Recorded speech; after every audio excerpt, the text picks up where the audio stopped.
नमस्कार, आप देख रहे हैं पुलिस वाला वेब न्यूज और मैं हूं आपके साथ छवि।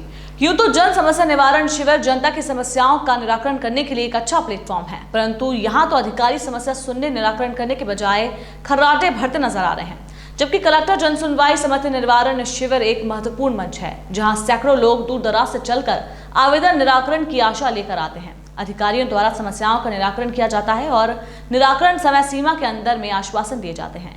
ऐसे में अधिकारियों से संवेदनशीलता के साथ सुनने की अपेक्षा की जाती है। इस मंगलवार को जन सुनवाई में कलेक्टर KVS चौधरी जब जनता की शिकायतों को सुन रहे थे, तब RESEYN नायक नींद में खर्राटे ले रहे थे। इसे आम जनता ने भी देखा। इस दौरान कैमरे और वीडियो में भी ये दृश्य कैद हुआ।